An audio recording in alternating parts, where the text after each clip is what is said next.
Agora nós vamos abrir para as perguntas, para as intervenções.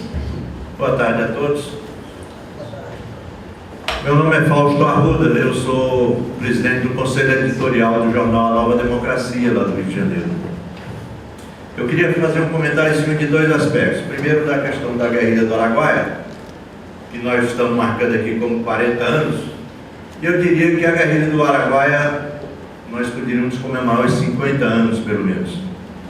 Porque a guerrilha do Araguaia, ela é resultado da reconstrução do Partido Comunista do Brasil, a partir exatamente das divergências surgidas no seio do Partido Comunista, na época, né, chamado Partido Comunista Brasileiro, e que uma parcela da militância não concordou com o caminho pacifista, com o caminho ditado, vamos dizer assim, pelo 20º Congresso do Partido Comunista da União Soviética, sob o comando de Khrushchev, e que vai apontar para os partidos comunistas a história dos cinco pontos, né, os 3 pacíficos e os 2 todos, e que isso houve uma divergência dentro do partido que resolveu não concordar com a mudança da denominação de Partido Comunista do Brasil para Partido Comunista Brasileiro,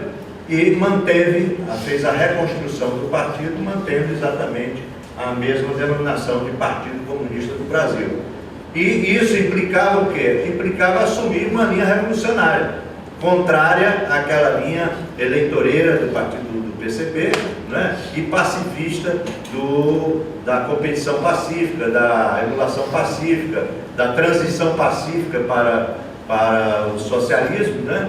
E a questão do Araguaia, então, surge exatamente dentro dessa posição, que vai ser a remessa, inclusive, dos militantes para a China, né?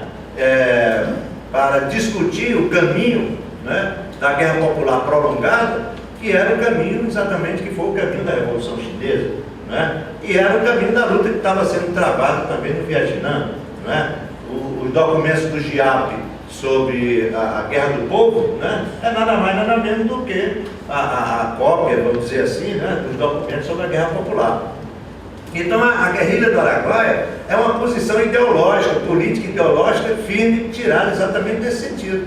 É tanto que quando o Oswaldão vai em 66, né, que era o primeiro, o Oswaldão já tinha ido para a China, já tinha feito curso na China, assim como o Maurício Grabois, o filho dele, o André Grabois. Nós estamos trazendo também nesse número do nosso jornal uma matéria sobre o André Grabois, né, que fez aniversário esse mês, né?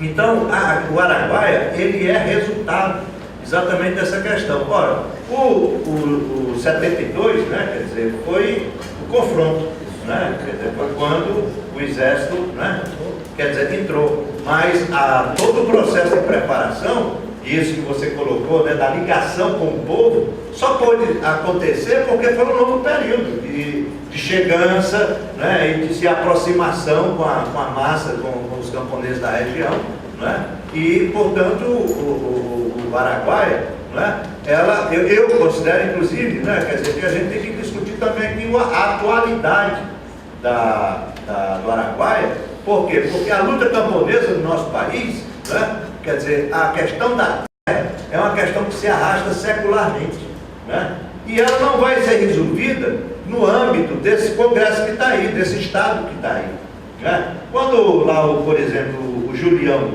colocava a questão, por exemplo, da reforma agrária na lei ou na marra, né? O que era a reforma agrária na marra? Era Araguaia. Porque na lei, jamais, vocês podem anotar aí, jamais vai sair uma reforma agrária nesse país. Com esse Congresso dominado pelo agronegócio e pelo latifúndio, não vai ter reforma agrária de jeito nenhum. Isso é conversa para boi dormir. Nesses 10 anos do governo do PT à frente do Estado aí, do governo brasileiro, houve uma concentração de terra.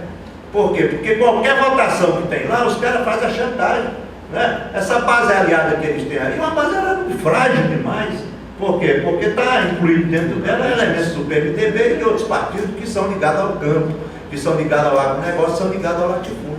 Então, a reforma agrária na marra que o Julião falava, o Partido Comunista do Brasil conduziu concretamente, né, ao organizar exatamente a questão do Araguaia. Então é esse aspecto que eu queria falar primeiro. O outro é sobre a questão do Estado. O Estado brasileiro, desde a proclamação da República, é o mesmo. É o Estado comandado pelas classes dominantes, que são o quê? O latifúndio, a grande burguesia, a serviço primeiro do colonialismo inglês, depois do imperialismo americano. Ora, no período da proclamação da República, eram essas classes que dominavam. Veio o que se chamou de Revolução de 30, que na verdade foi o golpe do Getúlio, não é? Quais foram as classes que ficaram dominando a partir de 1930? O latifúndio, a grande burguesia e o imperialismo. Aí veio 64, quais foram as classes que ficaram dominando e que deram o golpe? Aí essa questão nós temos que não dissociar, né, essa coisa de ditadura militar, né? Quer dizer, foi um regime civil-militar. Porque quem foi que deu o golpe? Quem era interessado no golpe? Não foram os militares que amanheceram o dia e disseram, agora vamos tomar conta do país. Não foi isso. Não é? É porque tinha exatamente, não é? Nós inclusive no outro debate que houve aqui sobre a questão da Comissão da Verdade, nós colocamos que tinha 2 decretos que foram responsáveis pela derrubada do Jango. O decreto da reforma agrária, onde ele colocava que tantos quilômetros do lado direito e do lado esquerdo das estradas seria direcionada para a reforma agrária, e o decreto da remessa de lucro, né? Onde ele dizia que somente 12% do lucro poderia ser enviado para o exterior.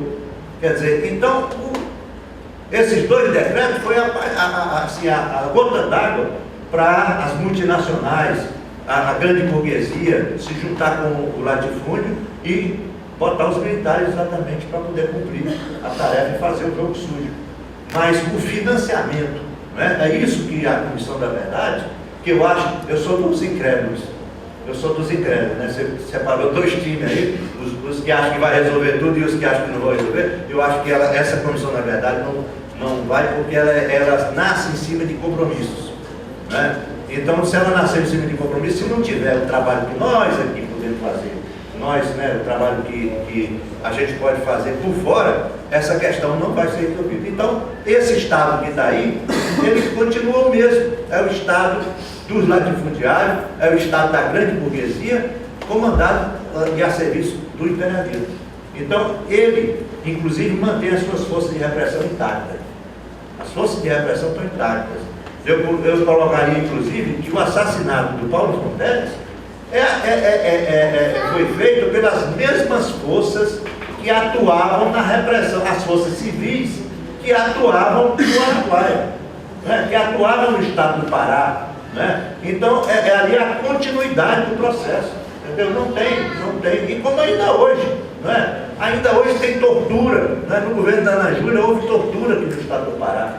Então essas questões aí eu estou colocando, né, para a gente não ter ilusão nesse Estado, a gente não ter ilusão nesse exército. Esse exército brasileiro está hoje oprimindo o povo do Haiti.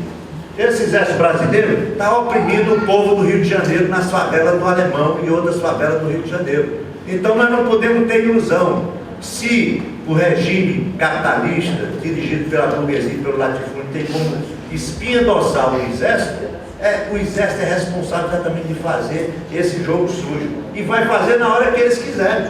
Então nós não temos que ter ilusão com isso, né? Então eu faço essa colocação porque às vezes a gente pode achar que, porque alguns acham que tem um governo mais progressista, o exército também vai ser progressista. Não, o exército é o exército desse Estado podre e reacionário que é o Estado brasileiro.